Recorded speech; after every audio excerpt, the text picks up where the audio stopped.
Everybody, make sure you hit that like and subscribe. Yeah, I'm moving like I'm forward. Yeah, I had to hit you with a stub ass. You came with me and you know we tryna go get that. I want the ball, the bird, nigga, you know that. I want all that. I want all the bread, me and the bro, they gon' do training. But bitches ain't no training, we gon' show you that we ain't it. I bust some fire with the bangin'. Pick it off, then you fit there. I try to go through the new bread. So y'all stacking the bread. Now you can call me the bread shop. Now I'm stacking that shit to a fin. Sometimes I can't have to come out the motor. Don't so hard, you gonna need another motor. Fuck that nigga shit about a new car.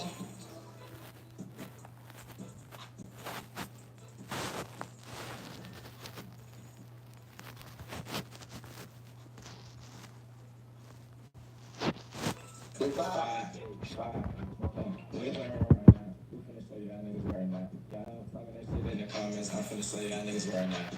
This shit ain't no game. We finna show you right now. Watch this shit. I'm finna show you guys. I'm finna show you this shit right now. I'm finna show you how to get that nigga and spread that shit with the gang. Walk in the beat, you know we got the bag. Don't play with us. Yeah, don't play with us. And you know we got the bag. But where everyone go? Shit, I had to end the live. I ain't see no comments. People was coming through, but I couldn't see the comments. So I had to end the live. But we back though, we back. Yeah,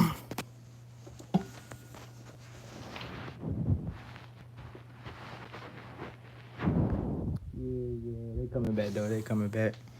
I'm trying to see if I want to be on. I want to stay on though. I think I'm gonna stay on. Was the breakfast good? Yeah, it was good. It was good. It was good. I'm full. I'm sleeping for real now.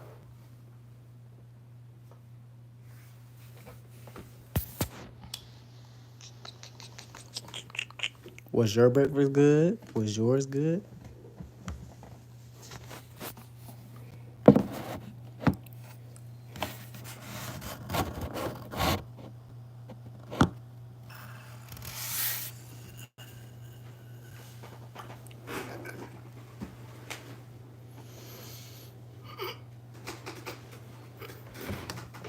Hell yeah. Scrambled eggs. Scrambled. I'm trying to find my vape. It's just me and you. I'm braiding my hair. I'm braiding my hair right now though, so I ain't gonna chat much. Alright, for sure. Do a good job, Hey Zoe. What's up, Zoe?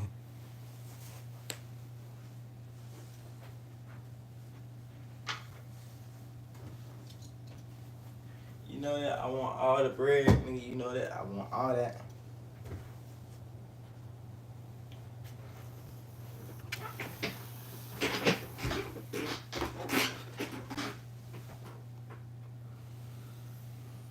Zoe, if you still here, hit that like button.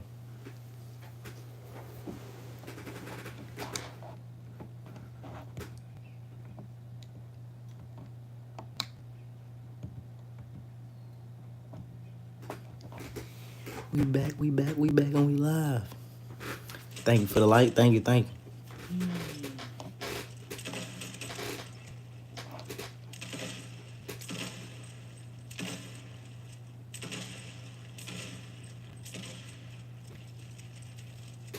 My only concern, chat, I have to rotate right now, and I have no movement, guys.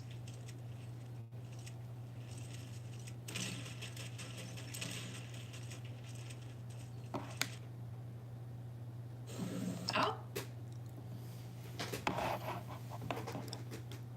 Okay, we got 2 likes. Okay. We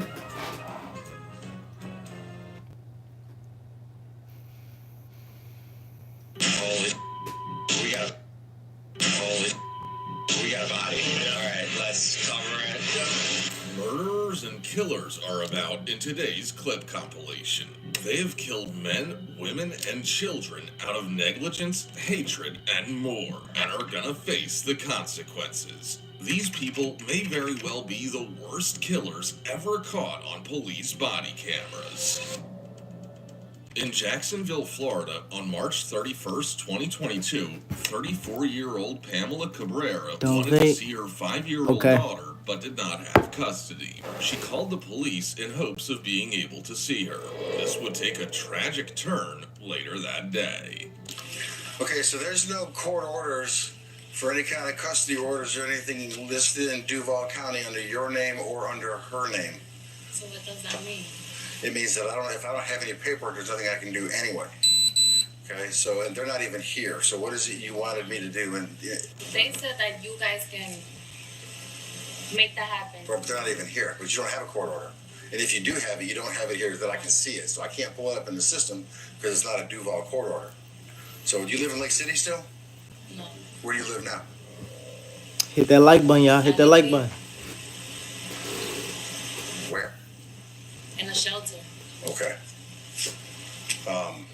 So the paperwork that you do have for your court order is where? Is it at the shelter? No, the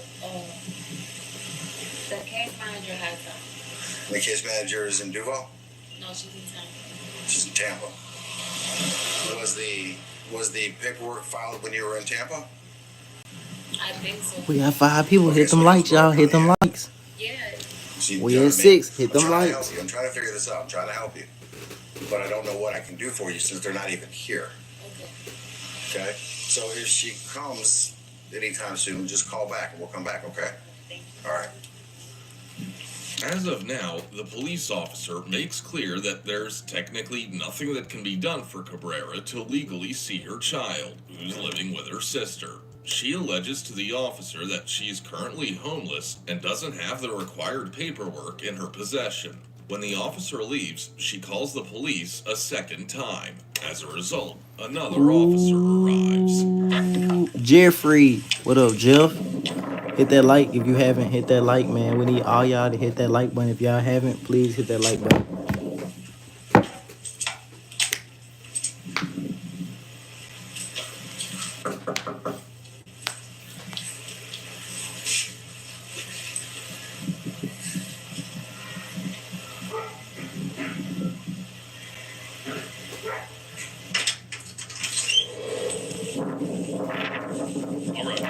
I don't even know how to say your name, but hi.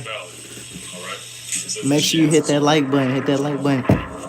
There is nothing in there that says that she has the right to give you the child. El Nas. El Nas. It doesn't say that. If you had paperwork, Y'all hit that like button, y'all. Make sure y'all hit that like button up there. See this child? Okay, cool.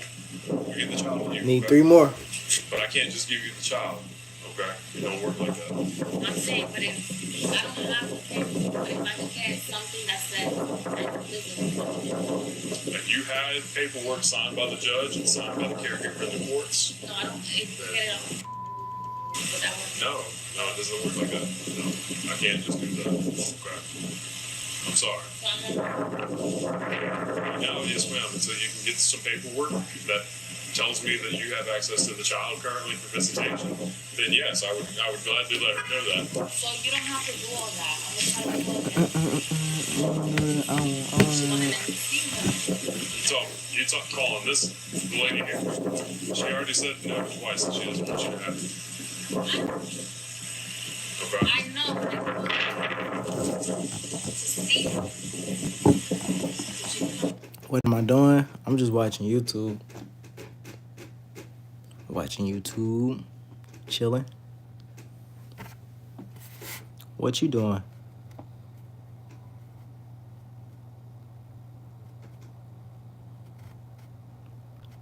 What y'all doing? Okay, well, she doesn't want that.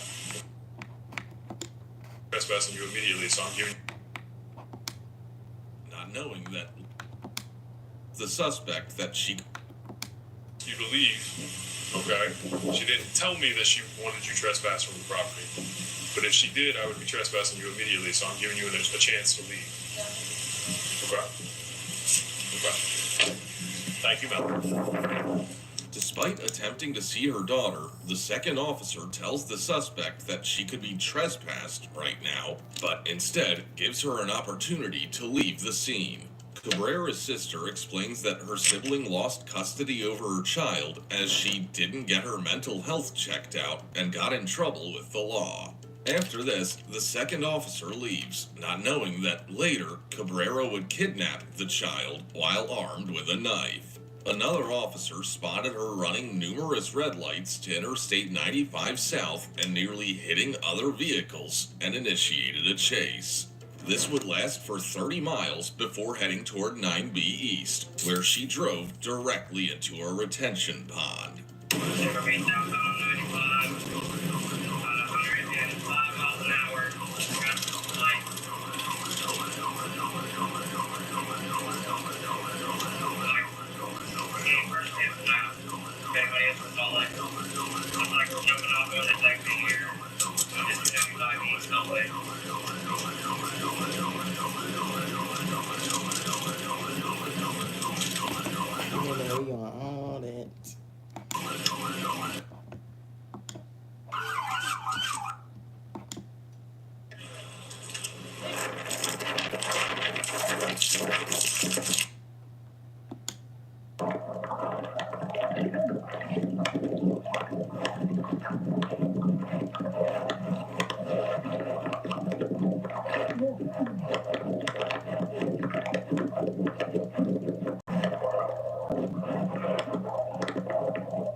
What you say? What's up, Future? Future, if you new, man, if you don't mind, hitting that like button, man. Let's get them numbers up. Finding your perfect puppy on puppies.com is fun, easy, and very rewarding. And the best.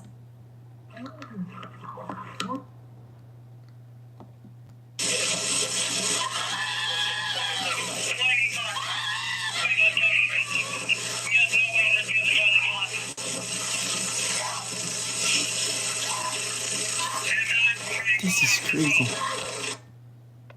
I don't know why he said that. Hey, thank you for hitting that like. Thank you. He hit that like button, though. Your toe hurts. Man, my tooth hurt.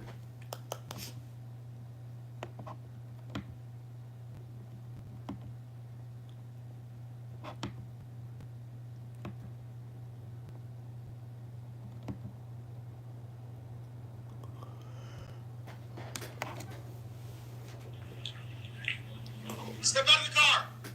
Man, move over here. Hands up, please. Why are you doing this? Let me ask you this. What did you do to that girl? You need 2 more subscribers, then you can sleep. 2 more subscribers. Okay, then. Forget what you're saying. Man, what's up there? Come down with your hands up now. There's blood on this wall. Yeah, this looks like dried blood. These cops just found the bloodstains of a missing girl. Samantha Guthrie left her mother's house the previous day, never to be seen again, and her blood was just discovered on the walls of this abandoned house. But the police are about to realize that this is a couple's murder house, and the killers have already fled across town, hunting for their next victim. Why explain what's going on? Just my chest. What's wrong? With no idea who the next victim of the killer couple could be, and with time running out, detectives find themselves entangled in a web of multiple suspects, all tied to the abandoned murder house. You're looking at some serious problems. I got nothing to say to y'all. Rabbi, attorney present. Nobody else sitting here. I got nothing to say. Help us. This is serious. She deserved to be killed like this.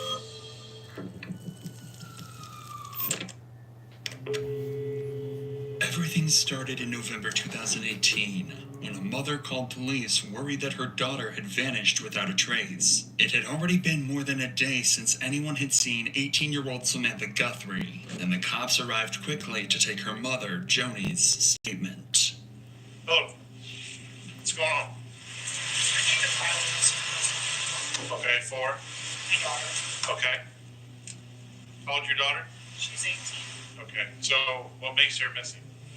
Can't find her. We got a call yesterday saying she was shot in the head, thrown in the trunk of a car, and they took off.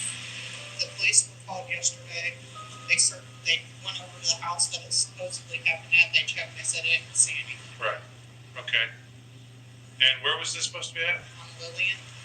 Lillian. Where's Lillian at? I've never heard of it. Little did this cop know, he'd become extremely familiar with Lillian Street, as it would become the site of hours and hours of investigation and one of the most disturbing crimes to come out of the city in years. But for now, it sounds as though Samantha was murdered, or at the very least kidnapped. But nobody can be sure. All of this information came over a mysterious phone call from someone they didn't even know. What's the address again? 375 Lillian. Why would she be over there? Because she's started getting into bad stuff. Okay. She turned 18. She left. When was that? So that's the house right there? I don't know what the house looks like. Okay. I didn't go there.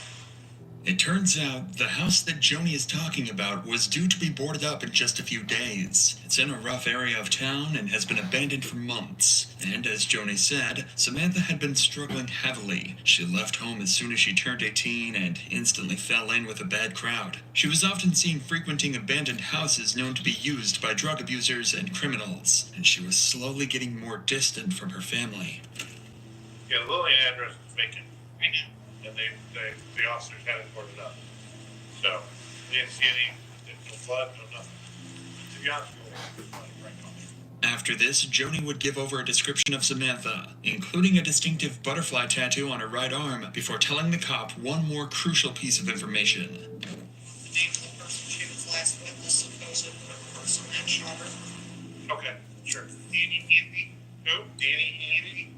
This wasn't a familiar name to police, and the officer still wouldn't seem to be too worried by the situation, but that would soon come to change.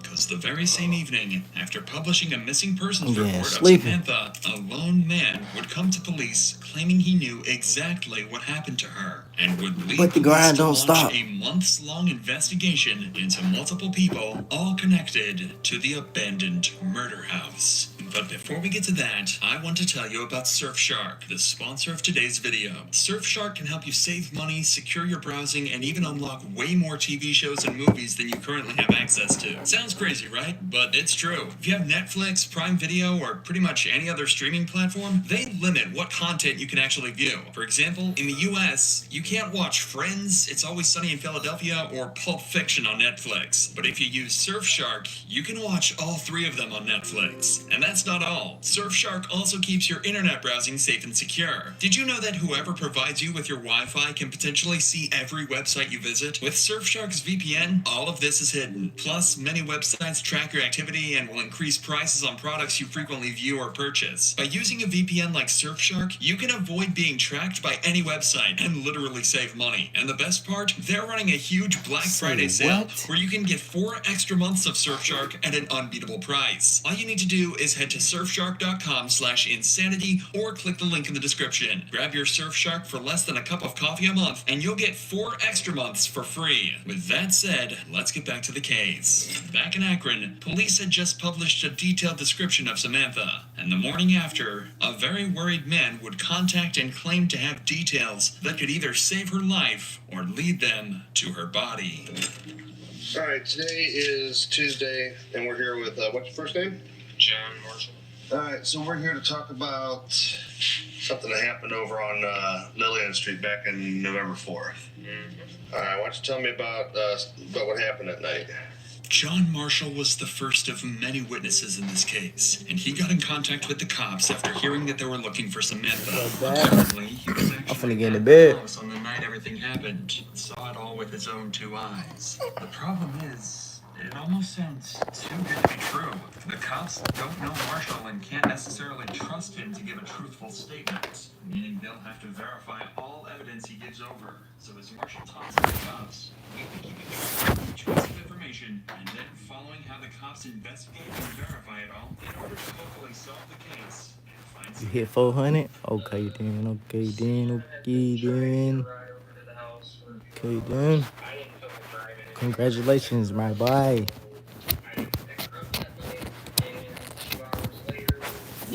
Now you got 100K more to go. All right, now when you say the house, what's the address? Okay. I'm guessing Okay. This is already a decent piece of information to verify. If Samantha's dad did pay for the Uber, then he'd certainly remember that and be able to confirm it. Conveniently, the cops had interviewed her dad a few hours later, and he did indeed tell him that he bought her an Uber that night. That boy hit 400. Okay The address then. Marshall gave was also correct. So it Hey seems Future, if you still here, why your toe hurt? but I was walking to the Circle K on Copley and Rose to get cigarettes and a soda when I seen her and Yoshi walking to the house on Lillian. And about a half hour after I got back to the house, and half hour, 45 minutes or so, Danny showed up and knocked on the back door. I answered the door. Now, how do you know Danny? Just in passing. Do you know from the house? Yeah. And you know his last name is? Andy. Now things are starting to get weird. That's the name that Joni said was the killer. And Marshall seems to know him and the people he's friends with. Okay, was he by himself? No, he was with Tony. Okay. Is what I was told her name was. And that one black guy that I've never seen before. Okay, do you know what he looks like? Hope everybody doing all right, man. We gonna turn up though. We gonna turn up. Okay, William. All right, what's he look like? Tall, about 6'2", 6'3", 225, medium build, Okay. dark skin. So they came up to the back door. Yeah. All right, and they knocked on the door. Yeah. And who let him in? Okay, so you let him in, and then what happens? They went upstairs and talked to Jody. Upstairs in Jody's room was Jody, Kim, Kate, Sam, then Danny and Tony, and William stayed downstairs. This is incredibly useful information that Marshall is passing over. He's just given the names of 6 potential witnesses and suspects, and he seems to know them all personally. If this is all true, then Marshall could have just taken this case from no leads at all. Got the long ass fingernails. The only thing the cops need now is verifiable information about exactly what happened to Samantha. That's when the detective asks this question and gets much more than he bargained for. All right, so Sam and all them were upstairs. Yes. So what happens next? I didn't hear any yelling or anything, but music was playing, and Sam came downstairs looking kind of distraught, and she looked at me. I'm like, then go out the back door. Go out to that door. You know, she kind of looked like she was panicking, so I'm like, leave. Right. She went to the basement, and 2 or 3 minutes later, I heard a little bit of a commotion, and then Sam came upstairs first, and she had like a little bit of a bloody nose. Okay. Or a busted lip, I couldn't tell. And she went back upstairs to Jody's room. Danny and Tony followed. Like followed her or chased her? Not the bowls. Followed. And 5 to 10 minutes later, Sam came running down the stairs. Danny was right behind her, and by the time she got to the 4th or 5th stair down from the living room floor, he shot her in the back of the head. It doesn't get much clearer than that. Apparently, Samantha then fell to the ground, and the house fell into disarray. 2 men named Yoshi and William then started to order Marshall and his friends around before helping to carry Samantha's body to a vehicle outside. The detective was starting to get a perfect picture of what this case really was, but there was still one burning question. Okay, is Sam alive? It sounded she was making noises, but in my past experiences, it sounded more like a death gargle. Her body's shutting down. Okay. So she's still kind of breathing at this point. Yeah, but she shot the back of the head by 8 to 10 inches away with a Smith & Wesson MP40. Okay. From the sounds of it, Samantha technically survived the shot, but it wasn't looking good. If she wasn't taken to a hospital quickly, she Beauty is pain. It doesn't seem like the killers were expecting her to live. At least the cops now have a possible murder weapon. a Smith & Wesson MP40. Remember though, the cops have already searched the house and didn't find any evidence of a murder, but given the importance of this information, they decide to go back and see if they missed anything. At this point, Samantha's life hangs in the balance. If they find a single bullet casing or blood splatter, it likely means that Marshall was telling the truth and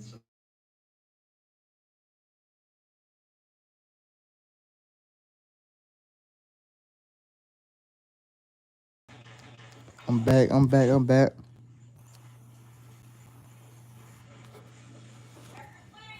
I'm still up. Still up. You know, I'm still up. Just watching YouTube.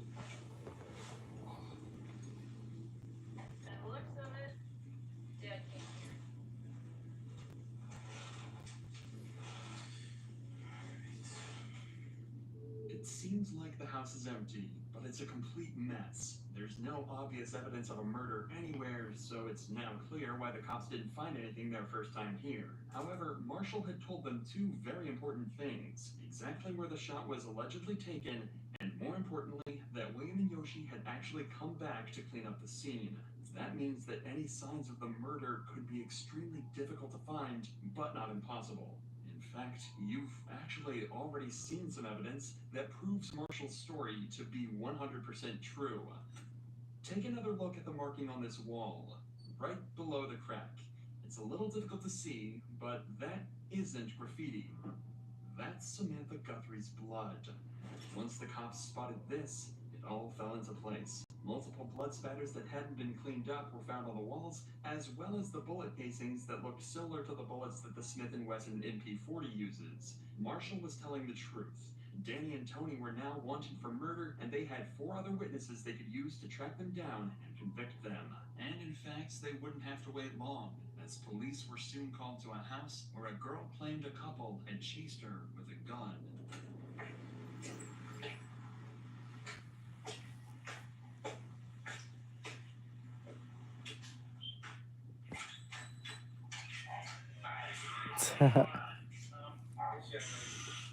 In my back door. What's going on?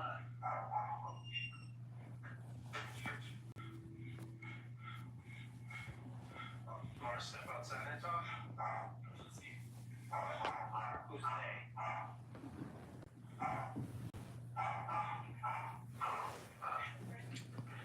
Do you need EMS for anything? This is Kimberly.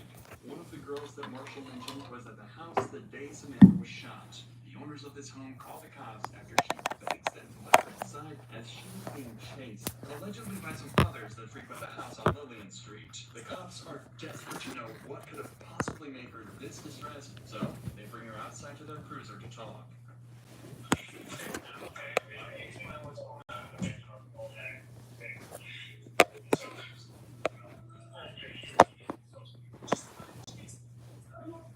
Who's they? What do they look like? Black and white. What was he wearing? God damn.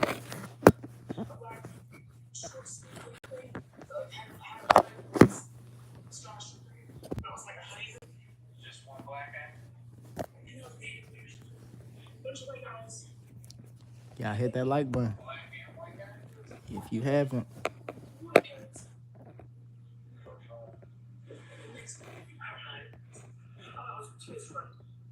Whatever happened to Kimberly was clearly a blur to her, but the cops are starting to get a little concerned. Barely a couple days after Samantha's supposed death, one of the witnesses gets chased by a group of people holding guns. It could just be coincidence, albeit a terrifying one. So detectives ask for watching to see if this could be and they get the most worrying answer possible. So you're visiting a friend here at where's that friend at where's you where they live? We still here. What's your last name? Jody Harris? And what street is he from? That's guy. That's guy. Okay. What street's he from? What is it? Lillian? The only reason Son of a. and she doesn't know anyone else around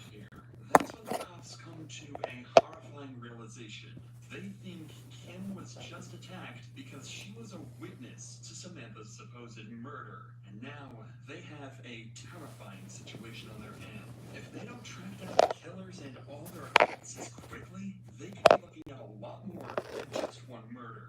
This case had now become a top priority, and all local officers and detectives were on high alert for any leads that could help them find even just one of the suspects. And that's when they got a potentially life-saving call. A man was claiming that Danny and Tony had pulled a gun on him inside the house, and that the suspects were now in the parking lot outside bragging about killing somebody just days earlier. Cops immediately headed to the scene, thinking this might be their chance to catch the lead suspects behind Samantha's disappearance. Step out of the car! Step out of the car! Man, move over here! Step out of the car! Hands up, please. Hands up, please. What is that? Okay. Put all that stuff down. Put it down. Put it down. Hands on top of your head. Stay right there. Turn around. Turn around. Nope. Stay right there. I'm taking you for now, okay? I'll make you respond in a second. Give me any sharp on you. Any weapons or anything.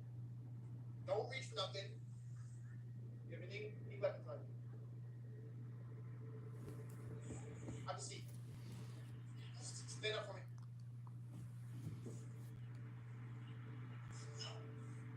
What are you doing with your foot, man?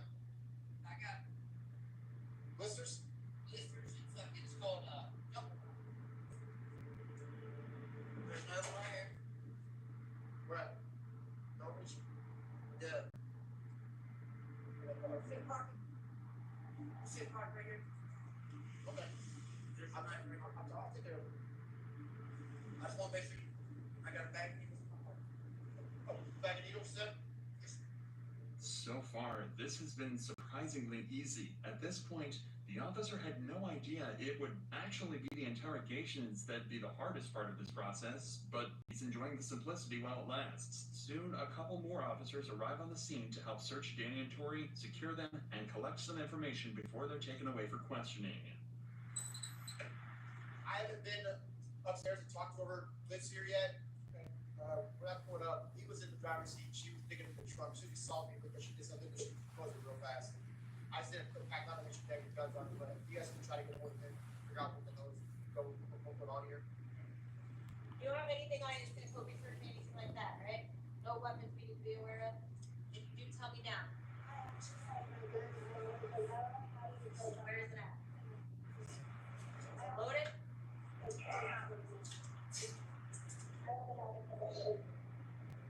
Right here on the set. I don't want to set it off. I know that. I never used to do this. I just want to make sure I should do this with the conflict. She got a gun in her wallet. I haven't found his yet. What's your, you got a gun? Tonight. What's your name? Is it okay if I check your pockets here real quick?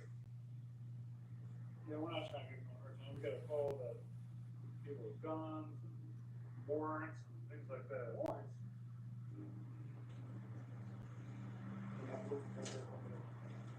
Come on. No, hell no. Oh. What is it? Yes. Matt? Just come around. There you go, okay. Eventually, the officers brought Danny and Tony back to the station for interrogation, and this is where the hard part started for the detectives. Lieutenant Witness, Detective Ross. How you doing? So, you actually with a gun. Okay. Okay. Hey, I will answer. Okay. Can I read it to you anyway? Yeah. For the record? You have a right to remain silent. You understand this, right? Here, it's important to note that Danny thinks he's been brought in just because of the gun incident. At this point, he is unaware that police have him and Tony as lead suspects for Samantha's disappearance. Detectives are doing this to potentially lead him into a fake story or timeline that they can prove wrong later. You've indicated that you want to talk to your lawyer? Correct. When I know what it's about, but still on my attorney, I know that. Okay. It is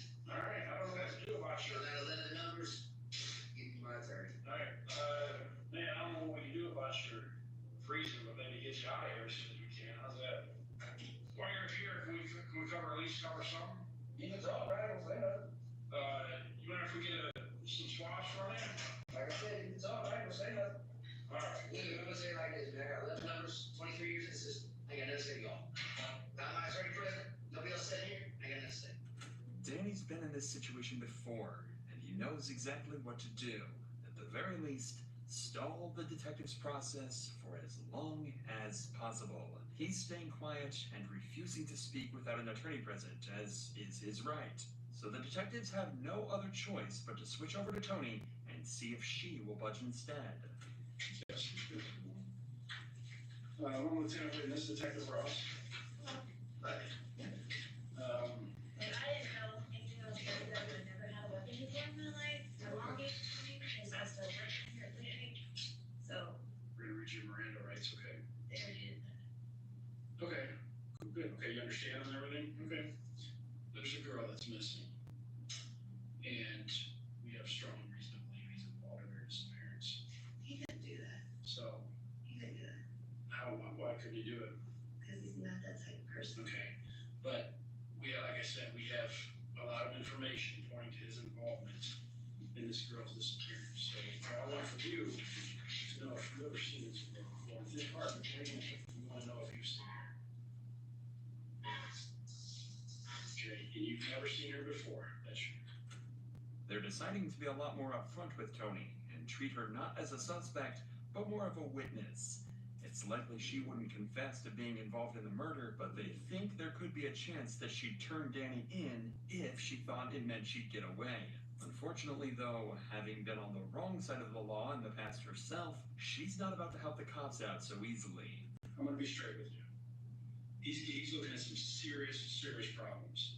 And from what you're telling me, if you were with him that whole time, the past 3 days, which she was disappeared in the last 3 days. So if you were with him the whole time, you know what my next leap is. Well, that's ridiculous because he was with me. We were born. Think real hard, because this is very important to what happens with you in the future. Okay? I get that. I'm not that stupid. Okay, hang on, hear me out. So this is not a misdemeanor crime we're investigating. We don't do that, okay? When we get involved, something bad has happened. We know some other stuff went on this weekend, specifically yesterday, Saturday night, at a house in Akron. So I don't want you to get in any trouble with something that you were just along for the ride. But if you're gonna sit here and tell it with you the whole time, you think you're helping him, but you're not. You're hurting yourself. Let me tell you about the house where it happened at. We've talked to people that's been at the house. They were all at this house where this girl disappeared from. In fact, something bad happened to her at the house. You know why we know that? Because the guys, we've already talked to him all day. We spent all day talking to him. And he gave us detailed accounts of what happened at that house. So you have to think hard about how you want to handle this, because if you're going to sit here and vouch for him, that can get you caught. That can get you in trouble. You have kids? Yes, I have 2 kids. 2 boys? Okay. What would you do if one of those boys went missing? Everything I could to find him. Okay, would you expect people to help us to find him, to locate him? Yeah. The route the detective is taking is obvious and would work on the majority of people. He's trying to scare Tony into giving up what she knows so they can get to the bottom of things faster. If she gives Danny up, she might get a good deal with him, but if not, things could end up real badly for her. The most interesting dynamic here, though, is how the detective is trying to use Marshall's earlier statement against her. This happens all the time, but usually they're exaggerating the strength of the evidence or making it up completely. This time, though, they actually have an airtight statement, but Tony simply doesn't believe them.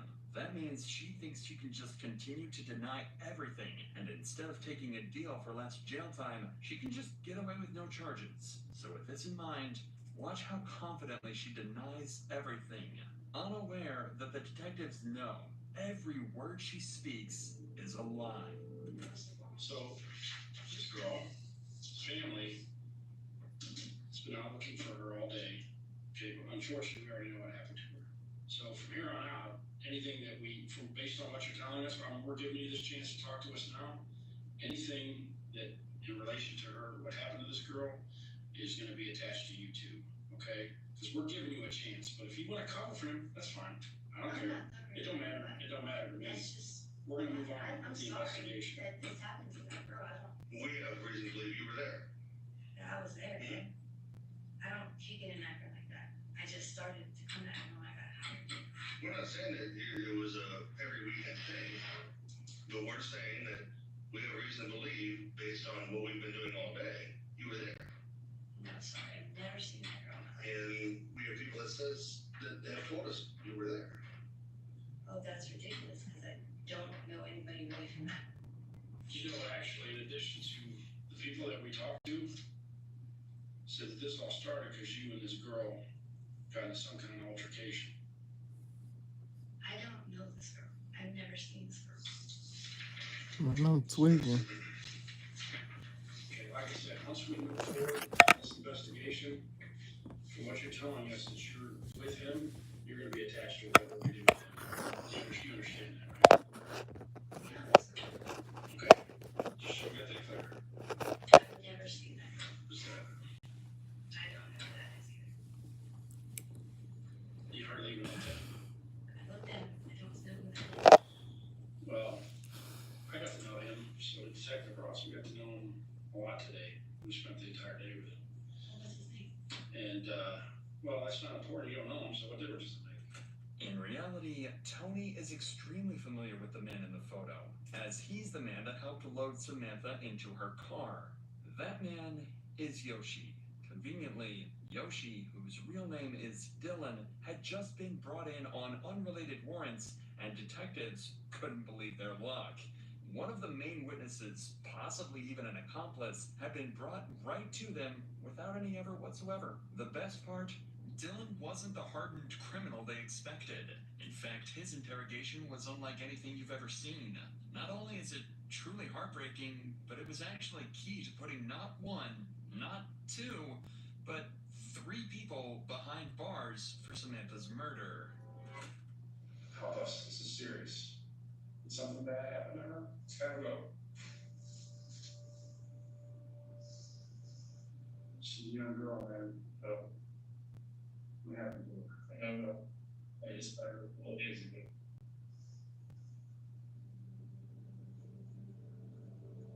Help us. Help us. If you see something bad,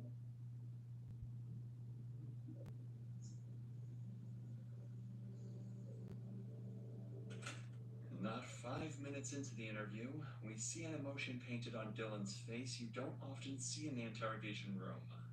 He's holding back tears, trying to hide his face, and is exhibiting a type of stress you rarely see in criminals. He's terrified and devastated at the same time.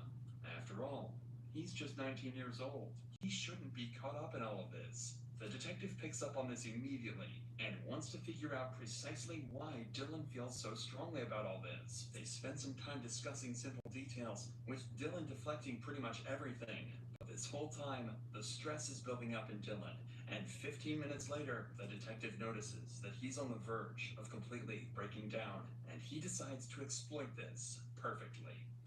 what did you see? I told you what I saw. No, I'm 34. What you saw. Who did you help?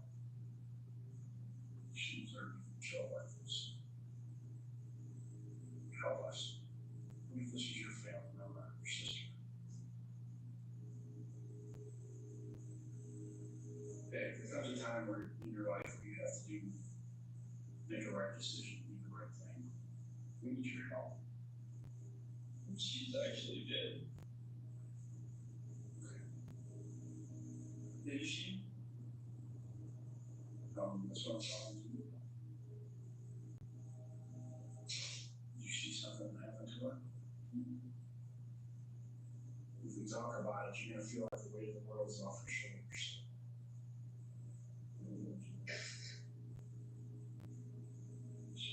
There's only one thing that makes a person get this emotion. That's if they saw something bad. Like a couple days ago, we were talking, we were having a good time, and I don't know why. Don't know why what? Why I feel something close to her. So you guys said, no, we were close to the same age, right? You felt a connection with her because you maybe had the same problems going up and stuff like that. Probably. What did you guys talk about? Just life and stuff like that. Yeah. This music well. You guys listen to you guys like she play music. I don't really prefer music, I just like the white noise. It's tough, man. I'm sorry. I'm sorry we're here. I think you're fine, but I'm not talking about it, I'm not thinking about it. I'm not thinking about it, but what we're thinking about. Just embarrassing that could have been a potentially good friend or maybe, I don't know, is not going to be that person. No, I understand.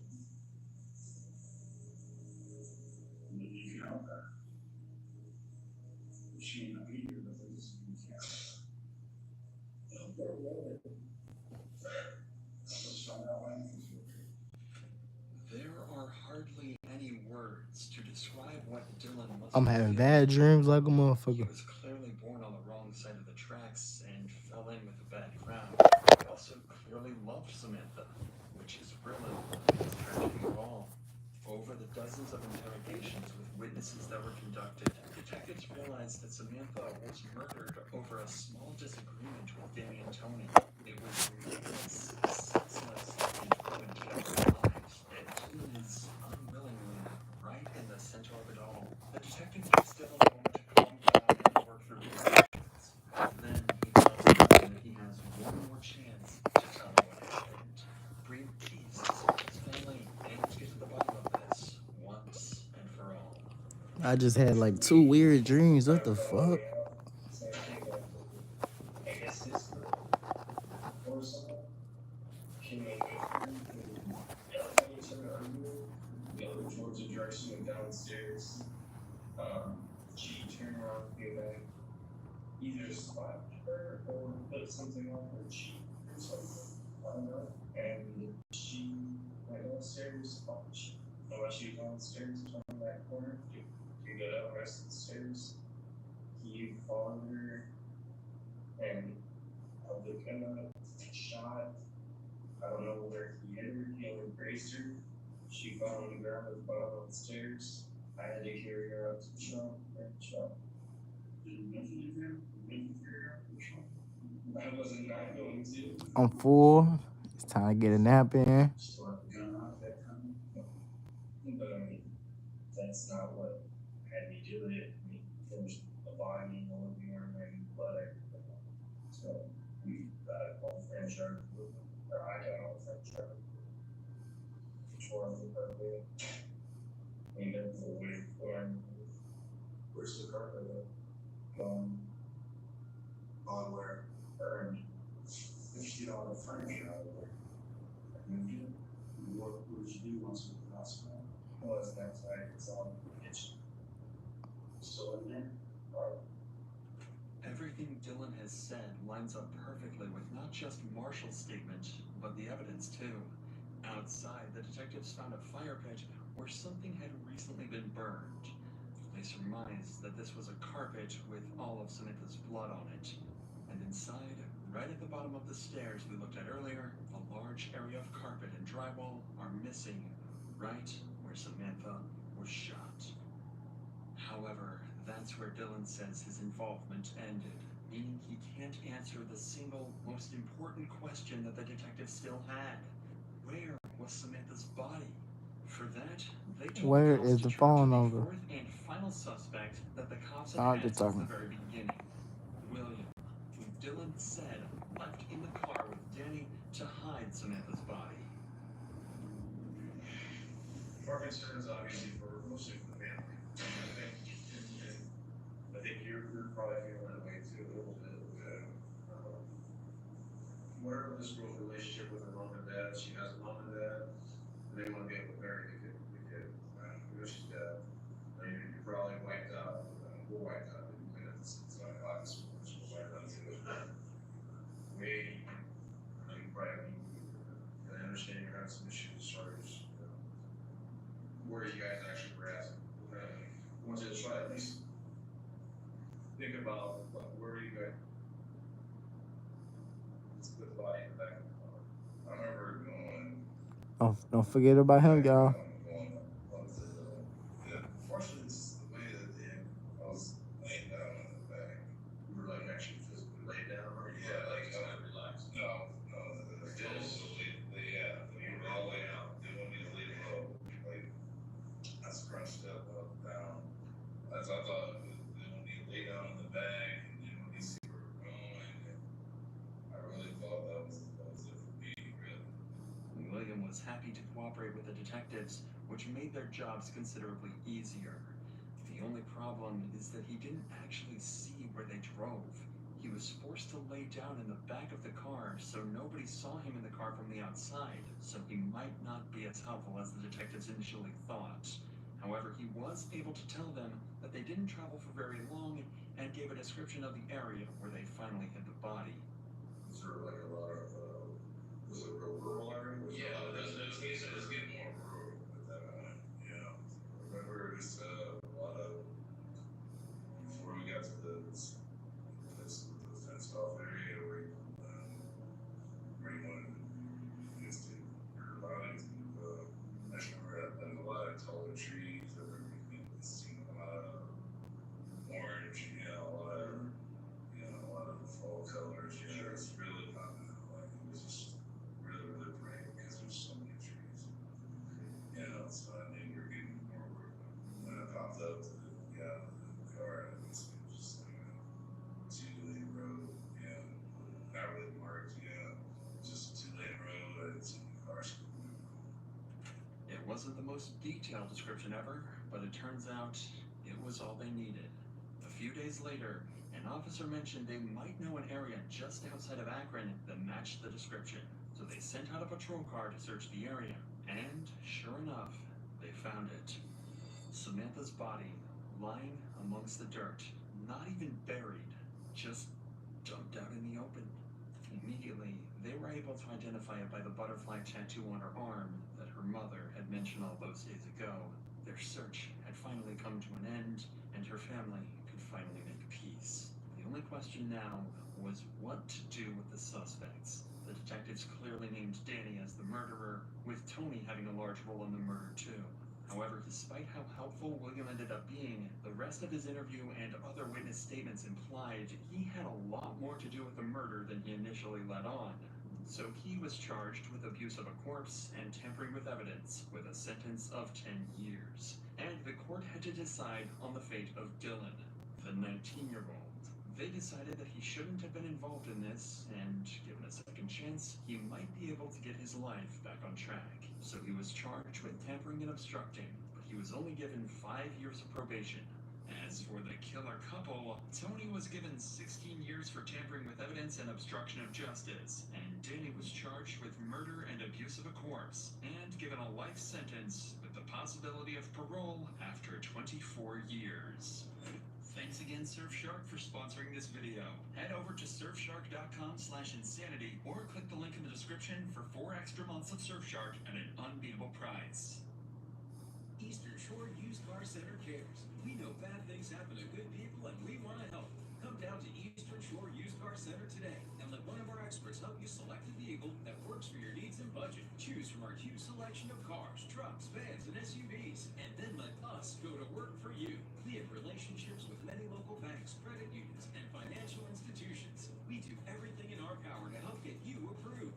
Don't wait another day. Come down to Eastern Shore Used Car Center and start driving today.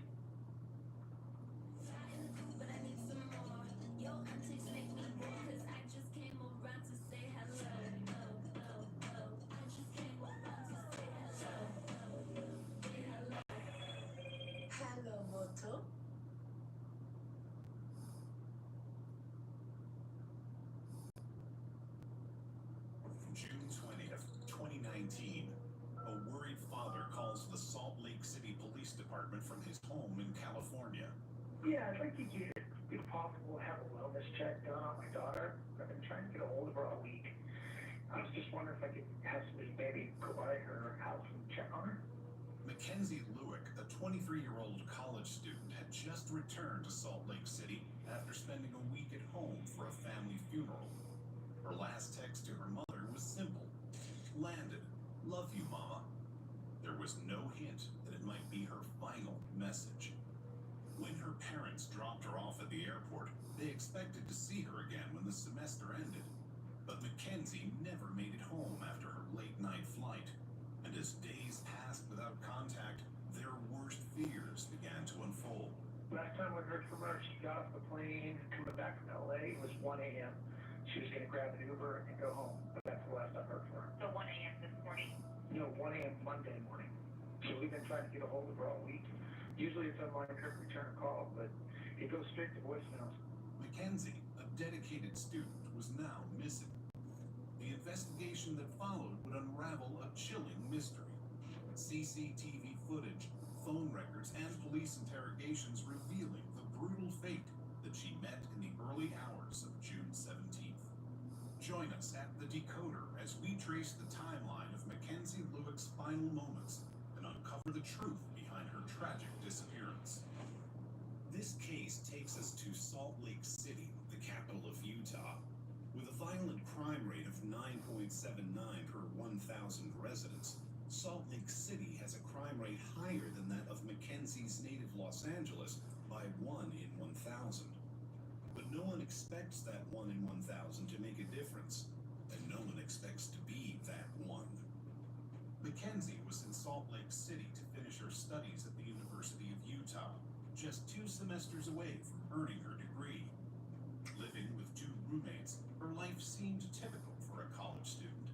But after a flight back from California, where she attended the funeral of her grandmother, her communication stopped cold. Her parents, Diane and Greg Lueck, had grown increasingly anxious after their last message from Mackenzie. Diane didn't see the text until she woke up the next morning, and when she responded, she noticed something strange. Her reply wasn't delivered through iMessage. It had gone through as a regular SMS. Mackenzie's phone was offline. At first, the Luecks brushed it off, but as time stretched on and their calls continued going straight to voicemail, worry crept in. Please record your message. By June 20th, after hearing from none of Mackenzie's friends or roommates, her parents decided to act. And does anyone have a key? I don't know. The landlord may. I don't know of anybody that would be there besides her roommates that would have a key. You know what? I take that back. She said she dropped one behind the mailbox, but she could never get it out. So there may be one back there. Somebody can fish it out, but I don't know if she ever got it out or not.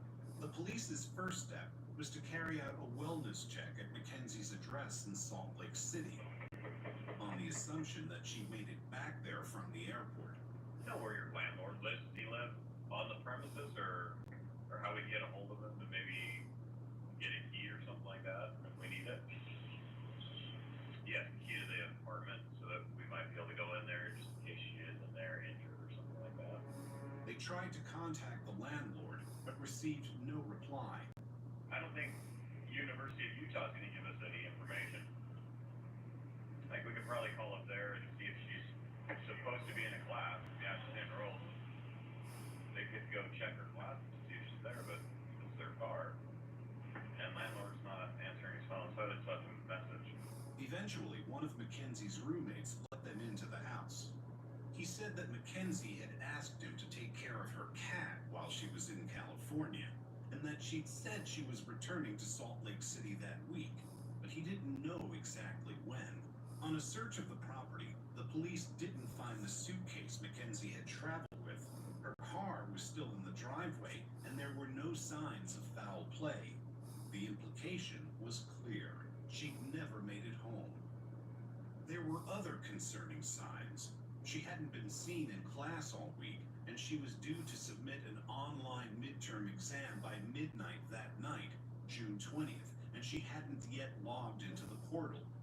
Alongside school, Mackenzie worked at a biological testing company, and her colleagues there couldn't confirm that she turned up to work since going to California. The police also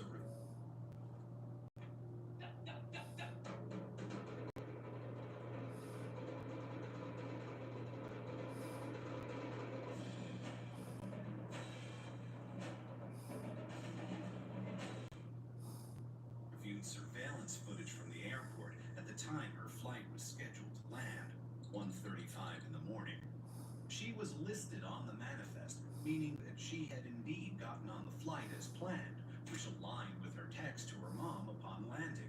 And the police managed to pick her out on CCTV leaving the airport and getting into a Lyft car at 2:40 a.m. Meanwhile, Greg was doing his own investigation into his daughter's life, looking for any clues as to her whereabouts. Mackenzie shared her bank accounts with her parents, and upon looking into them, Greg found an unusual transaction dated June 10th in the amount of $300.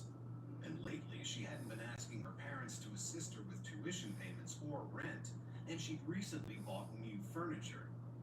Greg didn't know where this money came from, if it was just her earnings from the biological testing company job, or if it came from somewhere else.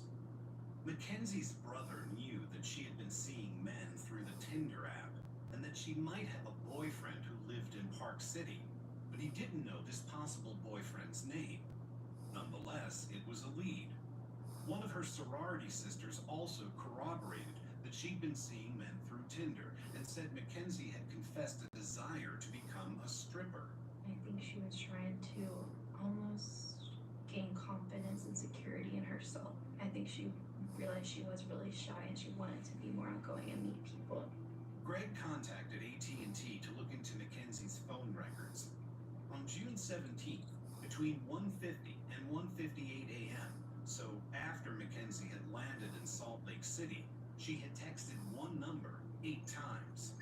The content of these messages was not available, which meant it could be a lead or just a dead end. Maybe this was just Mackenzie ordering her rideshare. The police listed Mackenzie as a missing person and sent a text message to her number saying, "You are an adult and have the right to not communicate with whomever you want. I simply need to verify your safety. We will not communicate your location or anything else unless you give us permission. Please give me a call." Kenzie Lueck's family and friends trying to reach her on social media. They posted this video hoping she might see it. Everyone is out looking for you around the country, and they all want you to know that we're advocating for you, we're fighting for you, and we're going to bring you home. In cases like these, with a young person reported missing, it wasn't unusual for them simply to have run off, needing some time away from everything. Mackenzie's family could only hope that this was the case. She might be upset, but come and just call somebody and say, "I'm fine, quit looking for me." One thing that we wanted to talk about is she texted her family that she landed at the airport. She wouldn't have done that if she wanted to purposely disappear. On June 21st, the police widened the investigation to Mackenzie's known connections. They uncovered an ex-boyfriend who dated Mackenzie until April 2018. He told them that a few weeks after the relationship had ended, she'd sent him a Snapchat video of her having sex with 2 other people, and he blocked her. One of Mackenzie's sorority sisters had something interesting to say, that Mackenzie had had a job interview lined up at Exotic Kitty, which was a gentleman's club. The investigators also spoke to one of her male friends who said that he and Mackenzie had been casually dating on and off since September 2018, but had never been exclusive, and had had plans to meet up when Mackenzie got back from California. This friend said that Mackenzie was a regular sugar baby, meaning she connected with men, sugar daddies, who would give her gifts and money. This was maybe her mystery source of income. She used the dating app Tinder as well as the site Seeking Arrangement for this purpose. The site's homepage reads, "Seeking Arrangement delivers a new way for relationships to form and grow. Sugar babies and sugar daddies or mamas both get what they want when they want it." Mackenzie had last logged into this website on June 16th, a few hours before her disappearance. The friend also told police that she'd connected with a guy on Tinder about 3 weeks ago, but didn't know any details about the mystery man. I have no idea what happened to her, where she is. Nobody does, and it's pretty terrifying. A mixed picture of Mackenzie was emerging, a side to her life that her parents hadn't known anything about. Born on March 8, 1996, in the beachside LA suburb of El Segundo, she was the second of her parents' 4 children and their only daughter. At high school, she was on the swim and water polo teams and helped to start a club for breast cancer awareness. She continued her feminist thinking at the University of Utah, where she was a positive and supportive sisterly presence in her sorority, Alpha Chi Omega. The sorority's charity work focused on domestic violence awareness and prevention, and on Facebook, Mackenzie posted to celebrate the anniversary of women's suffrage. She'd had a difficult year, as according to one friend, she'd been sexually assaulted in 2018 and was having a hard time dealing with it, seeing a therapist and taking medication for depression. Mackenzie was raised in the Church of Jesus Christ of Latter-day Saints, and Salt Lake City is the faith's headquarters. Mackenzie wasn't devout, however, and enjoyed going out to bars with her friends, and apparently meeting men on Tinder.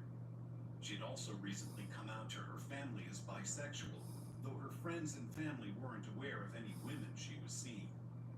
She came from a healthcare background, with her dad Greg working in healthcare logistics and administration. Mackenzie herself was majoring in pre-nursing and kinesiology, the study of human movement. She hoped to go to nursing or medical school after her graduation, planned for May 2020, but she'd never make it to graduation. Over the last couple days, I've spoken with Greg Lueck.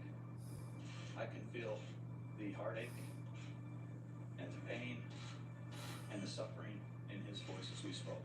And my commitment to Greg was that we would do everything within our power, the Salt Lake City Police Department, to bring Mackenzie home. Eventually, the police managed to track down the details of the Lyft ride Mackenzie had taken from the airport.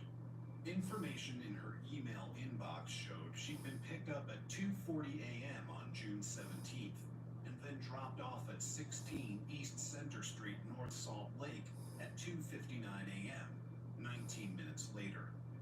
This location was a park, Hatch Park, with several buildings nearby.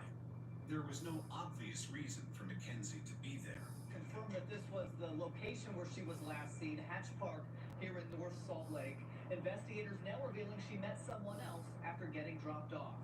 Detectives have spoken with the Lyft driver and learned that Mackenzie was met at Hatch Park by an individual in a vehicle. Mackenzie did not appear to be in any type of distress. On the 25th, we learned about a disturbing problem with the cameras at Hatch Park in North Salt Lake, which could have filmed Mackenzie getting in that car the morning of June 17th. Hatch Park doesn't have any cameras. We have some dummy cameras. Meanwhile, the police had opened a tip line, and it was flooded with information. People reported sightings of Mackenzie in the company of various men, including one on June 21st in a liquor store. The witness claimed to have seen her buying alcohol with a white man and described her as wearing a white shirt with jeans and having a tattoo on her arms above each elbow, one with words and the other with an arrow. Mackenzie did indeed have tattoos, but not these tattoos. Rather, she had a tattoo of a star on her back. These false sightings muddied the waters and made it difficult to determine when the last sighting of Mackenzie actually was. Had she been wandering around Salt Lake City all week? Or was that fateful Lyft ride to the park in North Salt Lake the last moment before something terrible? The only one who could meaningfully answer this question was the Lyft driver. Lyft's privacy policies meant that investigators had to get a search warrant to access Mackenzie's account details. And by the time they spoke to the person who had driven her that fateful night, it was June 22nd, and she had been officially missing for 2 days. When they questioned the driver, he said he dropped Mackenzie as planned at the park in North Salt Lake, where she'd been picked up by a friend in a car that looked like a Subaru. Remember, I was actually going to turn off my app and go home, but right then I got another order to go pick somebody up downtown. So I just went to go pick up that person. They seemed to know each other really well. I think all I heard was, "How are you doing? How are you?" Just kind of basic greetings. The situation seemed very safe. She obviously knew the person that she was getting into the car with. None of Mackenzie's friends had come forward to say they picked her up that night, though her status as missing was widely reported. Her other friends were speaking on the news. Where could she have gone? Her car has not been moved. since Mackenzie's disappearance was stretching on. She'd been booked on a flight back to LA on June 23rd for a family wedding, and the police met the plane to determine if she was on it, but she wasn't. And when her bank records were produced under subpoena, they discovered she hadn't made any transactions since the Lyft payment in the early hours of June 17th. So whatever had happened to her had likely happened that very same night, possibly at Hatch Park. The investigators set up a geofence for the area of Hatch Park in the early hours of June 17th, which registered 6 devices entering that vicinity in the time frame. One device pinged several times in the area, a device belonging neither to Mackenzie nor the Lyft driver. It belonged instead to a man named Ayoola Ajayi. Ayula's phone had pinged in the same area as Mackenzie's right before 3 a.m., when Mackenzie's phone was turned off between 2:58 and 2:59 a.m. More damningly, phone records showed that Mackenzie and Ayoola had been having conversations over the TextMe app. This was enough for the police to apply for a search warrant of Ayula's residence. On June 25th, the police made contact with him. Though his lawyer advised him not to, he sat down willingly with the police. He claimed he only wanted to clear up a mistake. You're not under arrest, you're not being detained, you can leave anytime you want to, okay? It just doesn't mix. I want to get to the root of it too. Yeah. It's the best of both meat worlds for $6.99.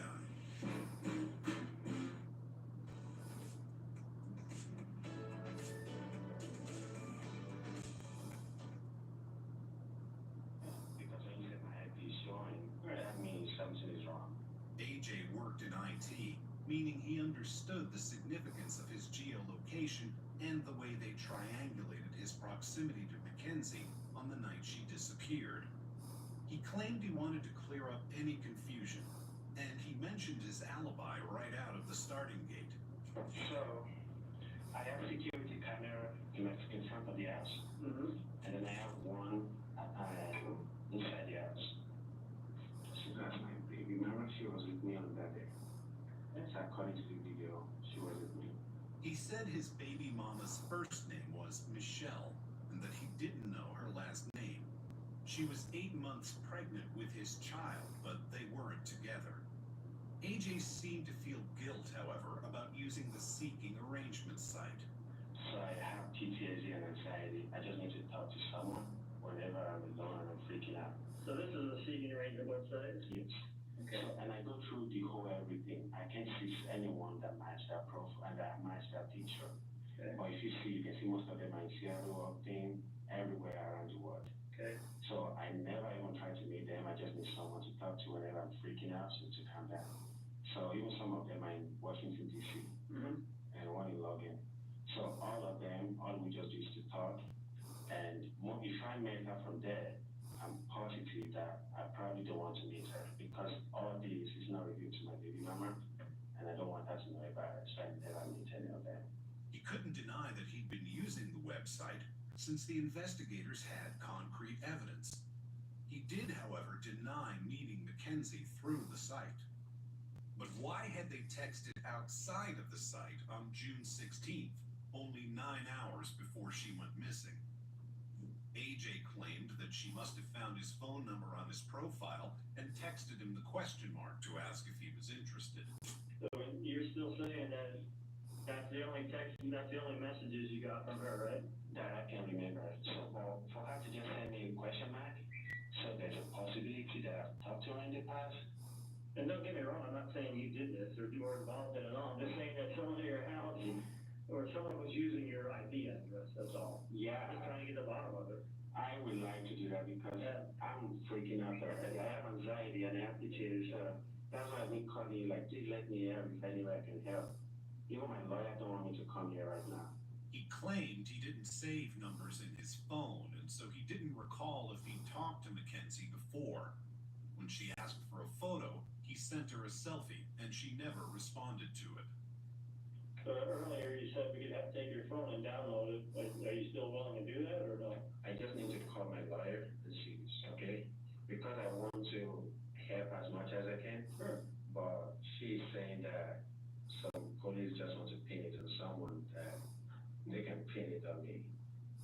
AJ said he downloaded all the online evidence the police wanted, including the footage from his home security camera, which he claimed placed him at home all the early hours of June 17th, but wasn't willing to hand it over.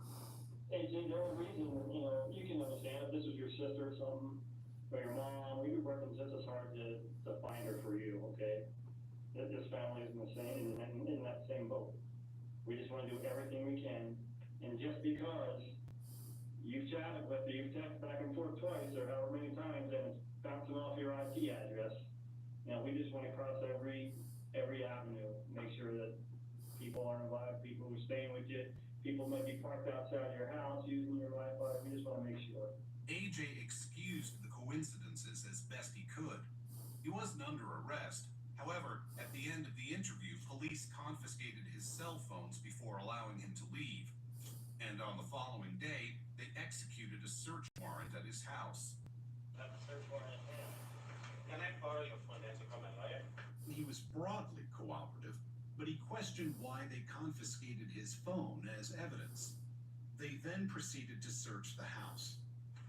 Hello? Salt Lake Police, can you come out, please?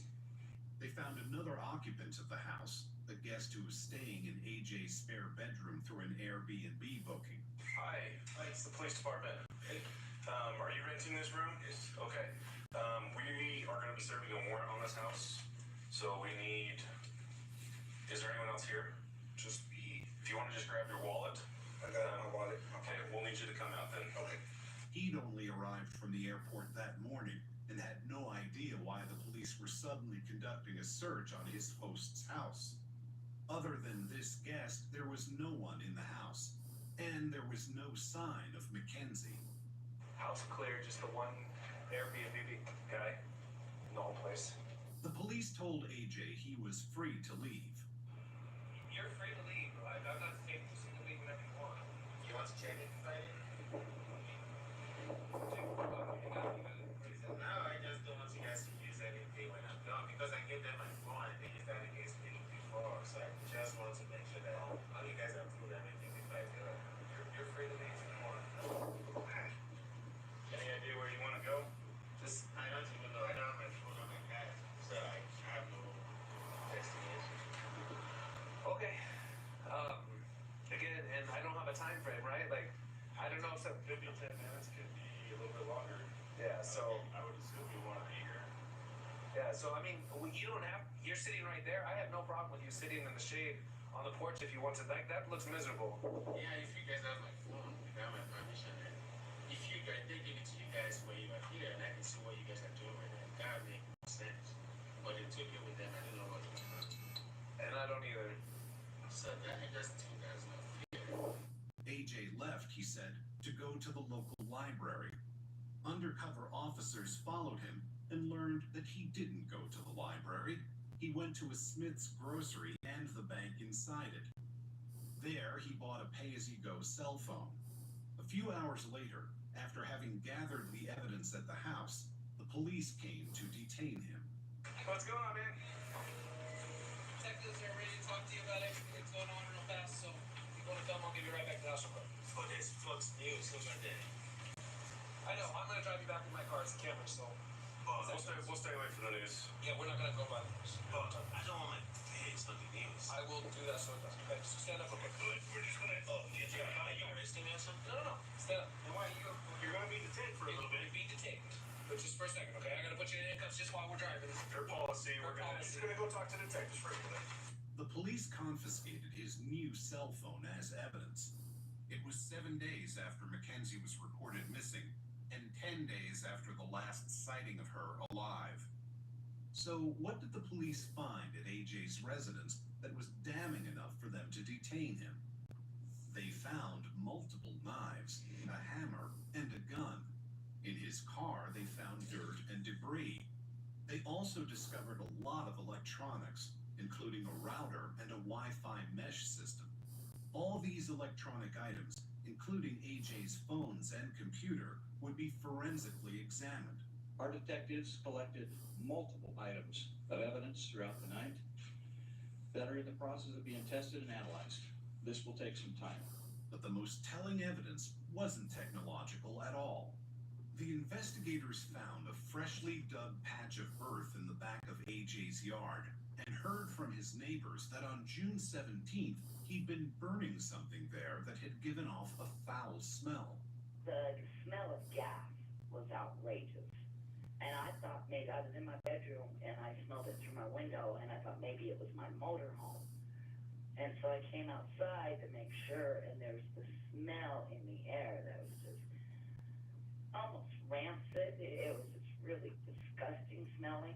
A canine unit was brought in to search for human remains, and the dog detected something. Tara Chatterton says she was hired to clean the house, but quit after just one day after discovering it bristled with cameras. How many cameras did he have in the house, and where were they placed? I figured around 8 to 10. Wow. But there was one in every single room for sure, but there was several in the master bedroom. And where were the cameras facing in the master bedroom? Towards the bed. She says the accused killer specifically asked her to bring her 12-year-old daughter Cherish with her when she cleaned the house. Tara says AJ had a certain charm, but reminded her of notorious serial killer Ted Bundy. I just knew in my gut that I should not go back. I could just feel it. I just knew that there was something wrong with it. So they interviewed AJ a second time, and this time they stopped being so empathetic. The police pushed him on the limits of coincidence. The locations of his phone and Mackenzie's was an accident, he argued, or a mistake. He kept his Wi-Fi open without password protection for the sake of his Airbnb guests. This was why there was confusion around his IP address being used. So he said, AJ, I just told you that your phone records and the location put you up at the meet. Do you think, honestly, and expect me to believe that you ended that conversation and somehow you and her location end up in the exact same spot? Oh, I'm not doubting you. If I see that too, if I'm in your case, I would be asking myself, what are you asking me right now? It's not a miraculous question. Yeah, I agree with you. Okay. Stuff doesn't just happen. No. Yes, I agree with you. I'm telling you to explain that. And so far, you have not. Well, how do I explain something I don't know? Are you saying you don't know or you don't remember? Because those are two different things, AJ. He had no answer on this supposed coincidence, and he wasn't convincing. When the interview ended, the police had confirmed some things, that AJ had used the seeking arrangements site and that he talked to Mackenzie over text. But AJ hadn't confessed to anything more incriminating. He insisted he'd been home on the night of the 16th and the morning of the 17th, and he claimed he'd never met Mackenzie in person. He did confess to having lit a fire in his backyard on the 17th, but said he put it out as soon as a neighbor told him he wasn't allowed to be burning things because of pollution restrictions and that he needed to call the fire department. This same neighbor told the police that the fire had smelled like nothing she'd ever smelled before and that she told him to call the fire department or she would. AJ said he'd only been burning some trash and maybe some clothes, but he insisted the clothes were his own. He explained the dirt and debris in the floor of his car as the result of recent work on his yard, saying he'd recently planted 20 or so flowers and the debris was from the fertilizer. Apparently, he was also in the habit of killing goats for food and burning them instead of skinning them, but he hadn't done that for a while. This, according to AJ, was the explanation for any blood they might find at the bottom of the fridge in his garage. But it was not goat remains they found in his backyard. No, instead they found a human bone, charred muscle tissue, and part of a human scalp with hair. There was also a cell phone. AJ's fire had not been a simple exercise in burning trash. It had been disposal of evidence. This is one of the most difficult phone calls I've ever made, as both Greg and his wife Diana were devastated and heartbroken by this news. AJ's car smelled strongly of gas, and they discovered a red gas can that looked identical to the one he'd been seen purchasing at 9 a.m. on June 17th, the morning after Mackenzie's disappearance. There was also surveillance evidence of AJ's car in those fateful early hours. In this footage, AJ's Kia can be seen heading towards Hatch Park at 2:48 a.m. At 2:59 a.m., the white lift vehicle drives away from the park, and about 10 seconds later, so does AJ's Kia. Only now, Mackenzie was in it. Following the interview, the police had released AJ, and he went to stay with a friend, but it wouldn't be for long. The physical evidence against him was mounting, and early on June 28th, the samples from his backyard were confirmed to match Mackenzie Lueck's DNA, and the police were prepared to detain Ayoola Ajayi on suspicion of murder. A SWAT team was deployed to the friend's apartment where AJ was staying.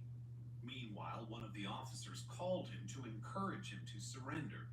AJ, you're being a little bit unreasonable, dude. You're a man or a girl. If you want to arrest me, I will come down. Hey, you can arrest me. I will be there. I can see you there. I will come down. Okay, calm down. You're not trying to... Where are you planning to arrest me? Will you calm down, please? No, only if you tell me that you want to arrest me. No. I'm not arresting you. No. I'm not. You just calm down. If you're not trying to arrest me, then I don't want to talk to you. If I'm not trying to arrest you, then you don't want to talk to me? Yes. What if I was trying to arrest you? Do you want to come down and talk to me? Sure. Okay, I'm trying to arrest you. Come down and talk to me. Do you have your arrest warrant with you? Yep. Okay. Thanks. The officer called AJ's bluff. AJ came downstairs, and the SWAT team arrested him without incident. We are filing charges of aggravated murder, aggravated kidnapping, and desecration of a body in the homicide of Mackenzie Lueck. The man charged is Ayoola Ajayi. I will not be saying the killer's name again. So who actually was Ayoola Ajayi, and what did he have to do with Mackenzie Lueck? Born in 1988, AJ was raised in Nigeria but had lived in Utah since at least 2009, when he'd started at Utah State University on a student visa. He'd returned to the university 3 separate times, but never earned his degree. He'd also been with the Utah National Guard from 2014 to 2015, when he was discharged with an entry-level separation. He did not complete basic training and didn't receive any certificates, leaving him ineligible to be employed on any tours of duty. He was discharged for medical reasons, potentially glaucoma. However, his LinkedIn page, which has since been taken down, listed that he was an IT specialist for the U.S. Army from 2014 to 2016, and that he had experience working in IT for Dell, Goldman Sachs, and Microsoft. He had attempted to start a modeling career, describing himself on his model management page as tall, buffed, funny. I am a victim, romantic, violent, and character actor. Evie Keener owns a modeling and talent agency in Salt Lake City that represents dozens of beautiful young women. Evie says she met the accused killer here in Salt Lake City, Utah, at a networking event for models and their agents last summer. She says the suspect approached her about signing with her modeling agency, but she says there was something about him that creeped her out. On the surface, he seemed perfect. He seemed very smart, very good looking. But after attending several networking parties, 31-year-old Ayoola Ajayi began reaching out to Evie on social media. She instinctively sensed danger. He wanted to sign on with my agency, and I did not feel comfortable having him in the same room with my young models. So I just listened to my gut, and I didn't have anything further to do with him. AJ self-published a book on Amazon in 2018 called Forge Identity. It was a fictional story about a boy witnessing a friend and neighbor be burned alive by a violent mob. It was suggested that this book was based on a true story. He was also married to a woman named Tanisha Ajayi, who lived in Dallas, Texas. When I first met him, he was a sweet person, he was a good person. He used to send me the money down here for my kids. They met through a family friend and got married when he was 23 and she was 27. They'd never lived together, and she hadn't spoken to him in years. I just stopped talking to him because that was like fruit for my life. The stuff that he was doing, it was changing my life. According to Tanisha, AJ had lost his temper when she refused to come to Utah to live with him and threatened to kill her if she wouldn't. Okay. Okay. So that website. Yeah. Okay. Yeah, I think you're good. Good. Get them away from you. Put you on a little diet. A little cleanse. Because he threatened me, and I have kids to live for. He got aggressive, and he was saying that he was going to kidnap me. I just left him alone. She said he once tried to tie her up with a phone cord, and she had to jump through a window to escape. I was trying to get out the window. We was at his friend's house, and he closed the window down, and I jumped through the window, and he had a butcher knife. He was trying to stab me with the knife. I was trying to grab the knife out of his hand because he was trying to stab me in my hand, but I had tried to grab the knife out of his hand, and it cut me. I had all these cuts. AJ refused to sign divorce papers, and as a result, they remained married. This wasn't the only violent blip in AJ's past. Though he had no convictions on his record, he'd been investigated for a sex offense in 2014 and again in March 2018, just over a year before Mackenzie's disappearance, when he was accused of sexually assaulting a woman he met on a dating app. This is the back door leading down to the basement, where a contractor says the suspect asked him to build a soundproof room, complete with a secret door, hooks on the concrete wall, and also a fingerprints lock. Investigations into Mackenzie's phone show Brian Wolf could only sit and watch as police announced the end of the search for Mackenzie Lewick. Holy crap. All week on the news, he kept seeing pictures of a house that he was just inside a couple months ago. Now he sees the mugshot of the man he met inside. I've never ever had anybody ask me anything like this. 100% that man that they arrested is the man I met. Guaranteed. I'm shaking right now. My heart's pounding. I'm almost about to cry. It's scary.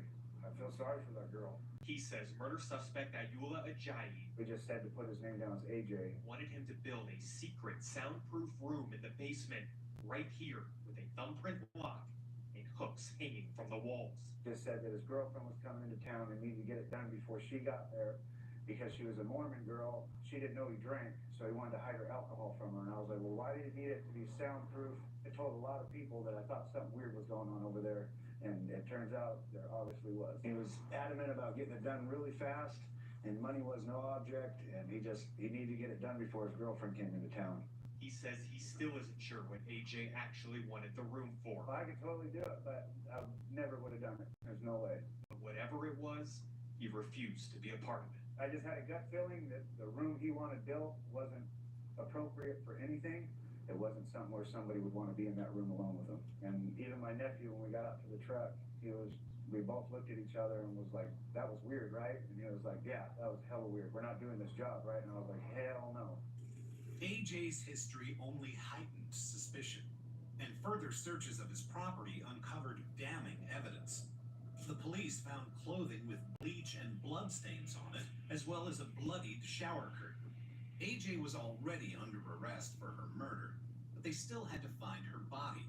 And once again, it would be AJ's phone records that proved the key, placing him at Logan Canyon on June 25th. A scenic location popular with hikers, climbers, and skiers, it was an hour and 20 minutes drive from Salt Lake City, and remote enough that it registered as a likely place for AJ to have disposed of Mackenzie's remains. On July 2nd, the investigators began a search of this area. It was on July 3rd, just after midday, that they made a breakthrough, the horrifying discovery of human remains. It was Mackenzie's body, just as they'd feared. She was buried in a shallow grave covered with some brush. Her hands had been zip-tied behind her back, and her body was partially burned.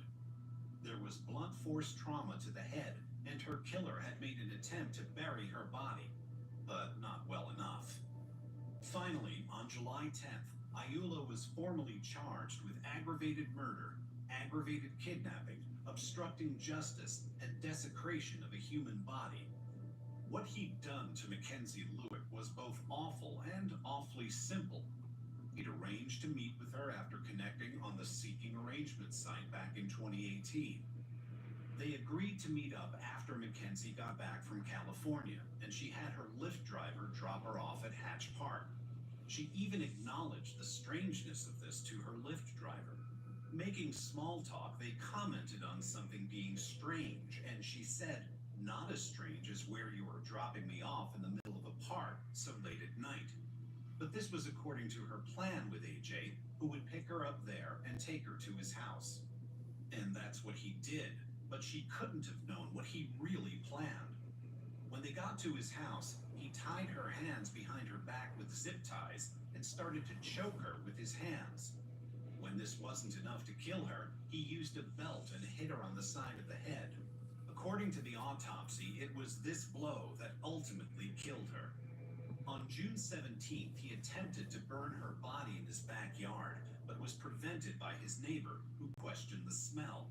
Instead, he buried Mackenzie there and threw some of her belongings into the Jordan River. They were later recovered on the bank of the river. These included her student ID for the University of Utah and some items of her clothing, such as her bra, which had burn marks on it. The police visited him for the first time on June 24th. On the next day, June 25th, he dug her body up and moved it to Logan Canyon in the hope it wouldn't be found there. But even this IT worker had underestimated the digital traces he would leave. And he had indeed been trying to cover his tracks, even from the beginning. Because this wasn't a sexual encounter turned suddenly sour. This was premeditated. AJ's home was full of security cameras, but he turned them off before leaving to meet Mackenzie. He wasn't shy about recording his sexual encounters. No, he turned them off because he had a far darker purpose in mind. He did the same when he moved Mackenzie's body, turning his home security cameras off for the duration of the time his cell phone was triangulated heading to Logan Canyon and back on June 25th, between 2:30 and 4:30 p.m. He also tried to give away a mattress on a resale website, presumably the mattress on which he'd murdered Mackenzie, eventually giving it to a woman who later recognized AJ on the news as the man who'd given it to her. His digital footprint had caught up with him, and he'd have to face the consequences. During the search of his electronic devices, the police had allegedly discovered pornographic imagery of minors. Salt Lake County District Attorney Sid said a 31-year-old Ayula Ajayi sexually assaulted another woman in March of 2018. The court document states Ajayi invited the woman over for dinner. After the two ate while watching TV, the woman alleges Ajayi sexually assaulted her, causing significant pain. He was charged with 19 counts of sexual exploitation of a minor, but these charges were later dropped. On October 7th, 2020, AJ pleaded guilty to first-degree aggravated murder and third-degree desecration of a human body. Are you entering your guilty pleas today of your own free will and choice? It's not. In exchange, the prosecutors took the death penalty off the table. He was instead sentenced to life in prison without possibility of parole. He was also charged with the 2018 kidnapping and assault of the woman he'd met on Tinder, who'd come forward when his name was released in the news in connection with Mackenzie's death. For this, he was sentenced to a further 1 to 15 years in prison. The man accused of killing University of Utah student Mackenzie Lewick last year is now selling his home. This house has gone up for sale, and after what happened last summer, they'll always look at this house differently. Every time I come by, you can't help but remember what happened there. And even though the neighborhood has quieted down in the 8 months since this house became a crime scene for murder, for neighbors, this home will always be different. There's a black mark in your mind when you look at the house that kind of just reminds you that something horrible happened. I was really surprised that it was for sale because I was under the understanding that they wanted to keep it rented to make funds to help pay the defense. The listing online shows Ajayi wants $349,000 for the 1,800 square foot house. Investment opportunity, the description says. Cutest house on the block. The listing realtor declined to comment. For neighbors, this home will always be different, but Scott hopes the next owner will help change that. Some new life, some positive energy and positive activity going on there. That would make, a change. I did talk with the man who is currently renting the home. He said that he rented it from someone who's managing the property for Ayoola Ajayi. He did say that they disclosed to him what had happened there before he rented the home. What happened was awful. I mean, it's a terrible case. I chose to not look at police reports, even though they said I could look at them if I wanted to. But it was hard to miss today's news. Mr. Ajayi burned Ms. Lewis's body, her clothing, and her belongings in an attempt to dispose of evidence of her murder. Why, Kenzie? What did she do to deserve this? Why burn half of her body? I think we're all still in extreme shock. Even right now, I feel like I can call her and text her and she'll answer. I mean, we didn't get to say goodbye to our friend. This person stole our friend from us. So I don't know if we'll ever have closures. Mackenzie's father, Greg, said, "My daughter, Mackenzie Lewick, was a sweet, amazing young lady with the world ahead of her. She was a kind-hearted person that cared about others. Now I will not have the opportunity."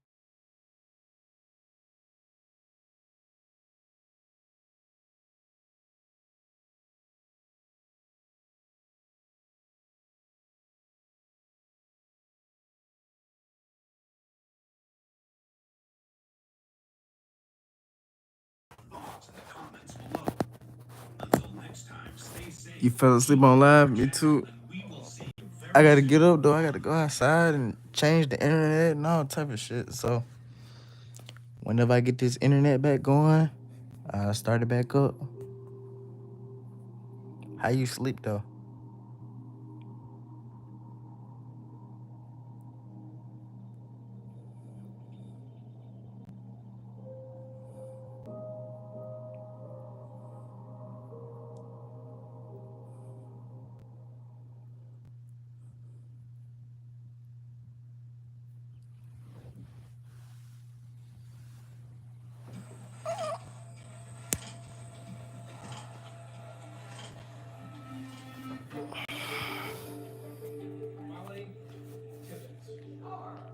Here I come. This case is the story of Molly's disappearance and the story of Molly's. I don't even feel like moving, goddamn. But I'm gonna be back. I'm gonna keep the live going. Fuck it. Keep it going, keep it going, keep it going, keep it going, keep it going. This was something huge that was happening. We have raised $172,000 that will be paid to you as soon as Molly is safely home. We knew she was jogging. We knew she was abducted on the jog. They had seen a figure that looked like a runner about the time and in the area where Molly would have been running by the night she disappeared. A black Chevy Malibu appeared to be circling the area. Who was driving that car? Authorities have arrested a man for the murder of missing University of Iowa student Molly Tibbetts. And he's brought in and he is questioned from you for 11 plus hours. Isn't that right? Yes. She comes out at one point and says, "This is definitely your killer, but I'm stuck here, guys. I'm gonna need some help." You're up right now. You're up big time. You better just get that. What's up, Chris? Hit that like button if you new. I'm gonna be right back. Gotta change the Wi-Fi, so my live might end. I don't know, cause I got data. But I'll be right back. Be right back. Finna play that tape for y'all.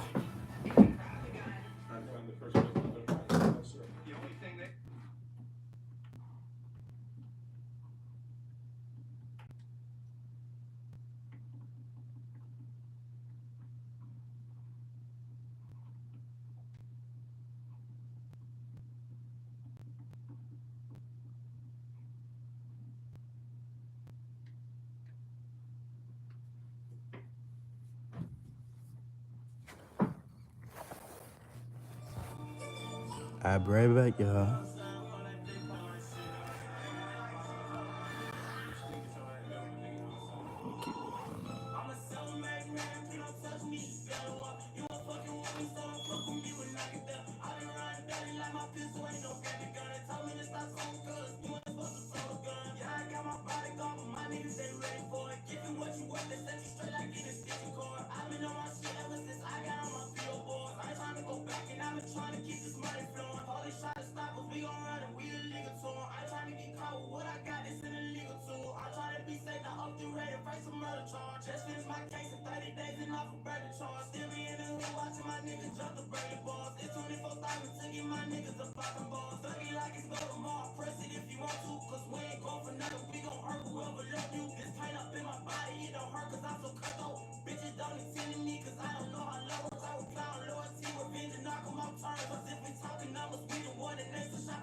know what I'm saying. Been in my heart, in my music. I put my pain on my paper. I did my shit for his music. These niggas lying to brush. This fucking play like shit.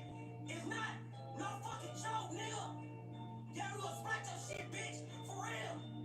These niggas lying, these niggas lying now. I never shot a gun, you thought I was fine now. These niggas pussy, they was scared of Joe right now. This nigga told this nigga, you thought I was fine now, you lie now. This nigga get it when he do it, I'm gonna tell that bitch I gotta shoot, and I do it, I'm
I ain't leave. I'm back. I'm back.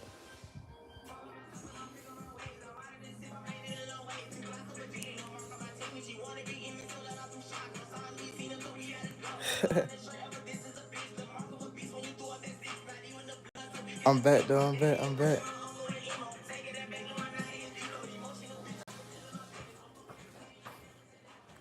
I'm back. I'm back. I'm up.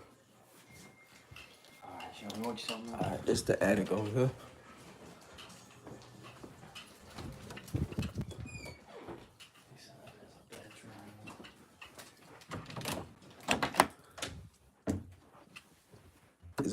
It's in this door right here. Okay, is there an attic yet up here? Right here? Yep, right there, that little string right there.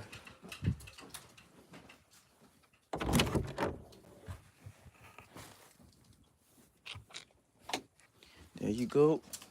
Thanks, man. No problem.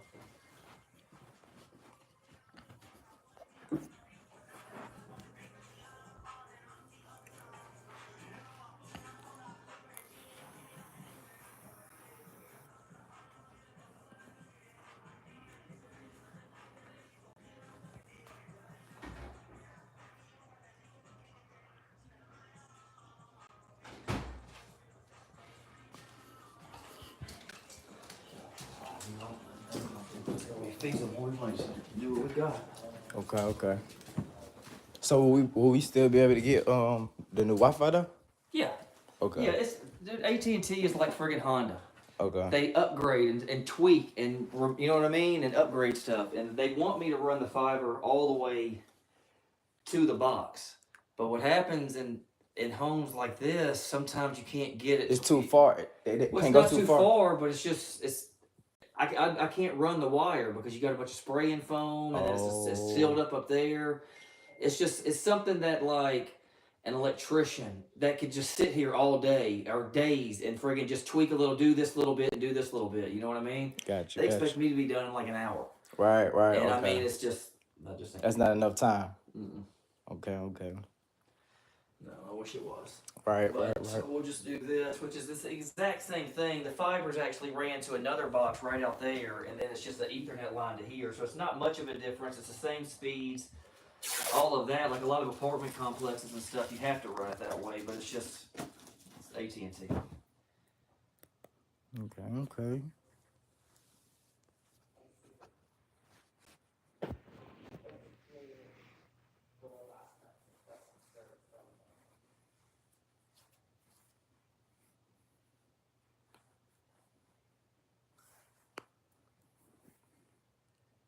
Nevada, you still here? Huh? I'm talking on the phone.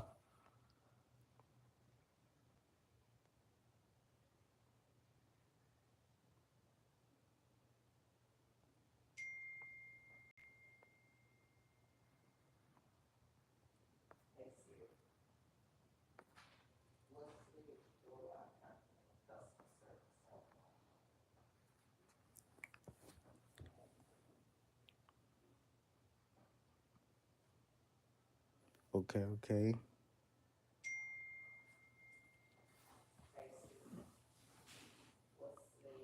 Dang, you the only one here.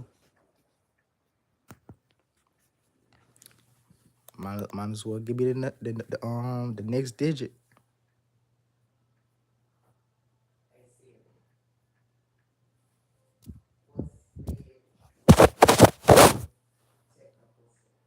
Man, I got a mean ass knot on my head.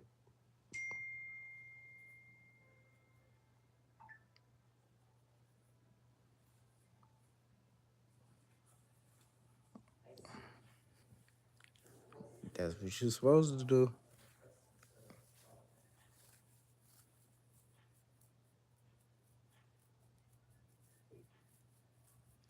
If it's a no, just say no.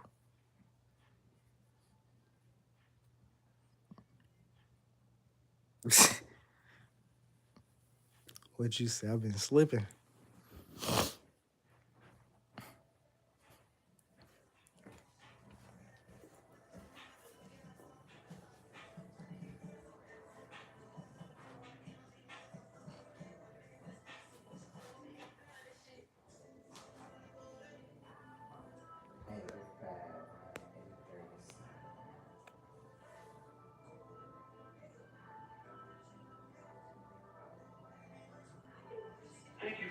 safe support. It's called major coding or monitoring for quality and training purposes. Please listen carefully as our menu options have changed. To route you to the correct team, press 1 if you're a homeowner calling about blocking your home.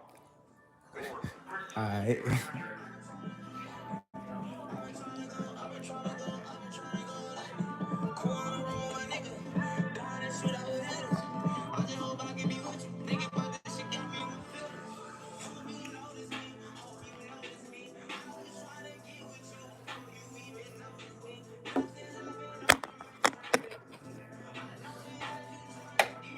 Hit that like button, man.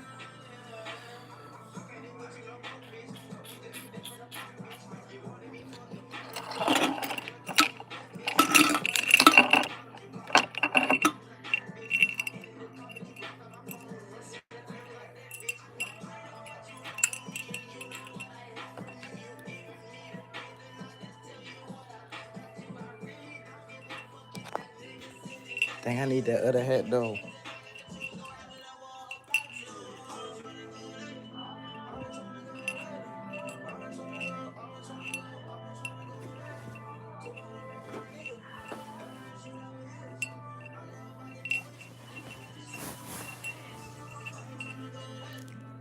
Nah, that's not it.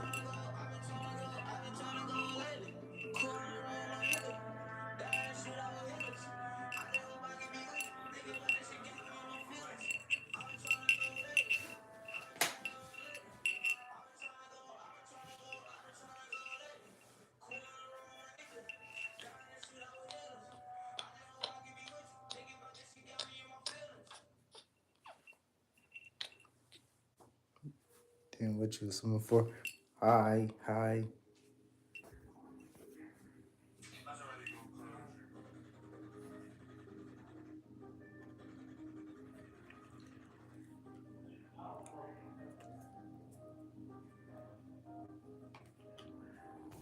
Good morning.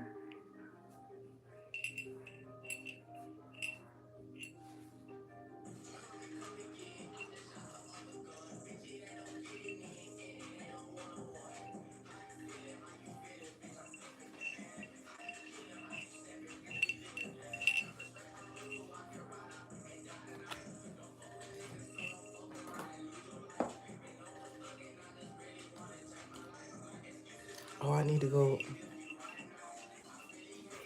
Damn.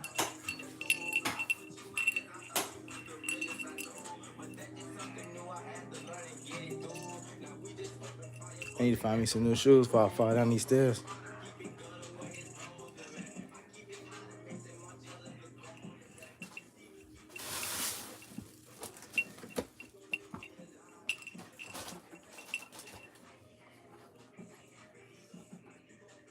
What happened? Man, I think I know what happened. I don't know what happened. I can check. But what happened? I was gone. Let me know.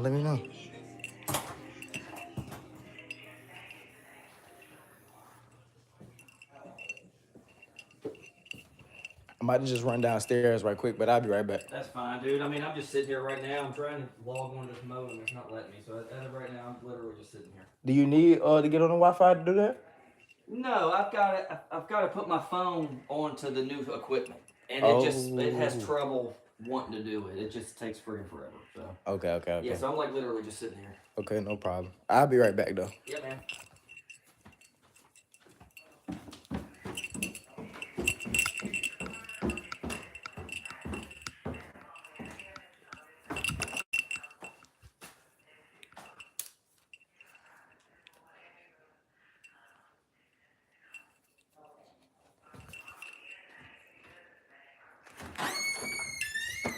See.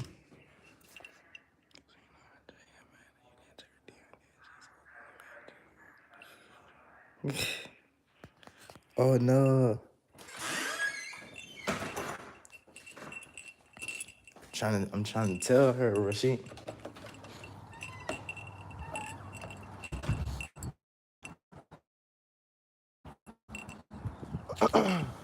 Too much to explain to her.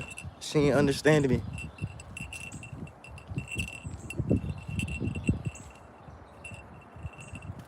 But she was saying check her DM, and I kept on saying, I can't. Oh, my shit probably lagging like a motherfucker. I don't know if you can hear me, but she was saying, like, you remember how she got mad and said she never coming back? I ain't even see that part, but I remember. Damn, I don't have Instagram on this phone yet. She kept on saying, check my DM, and I was like, son of a bitch.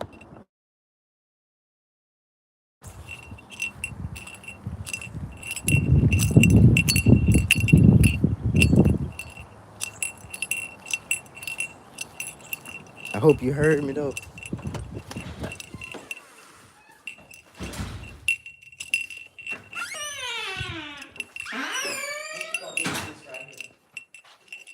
That's okay. So I don't need that case no more. And like I can put it on this phone. Well, I mean, I don't want to sit in here. You want me to throw it away or save it? What you do with it? I don't want it in here on my camera. It's not useful. We don't have Pixel phones no more.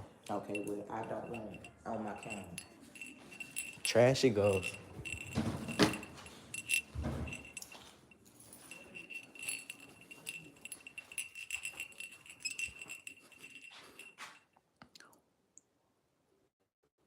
Out of all people, she started texting Emma. Emma was in chat. Emma said she was texting her along that paragraph about how she finna kill, and she don't want to. That's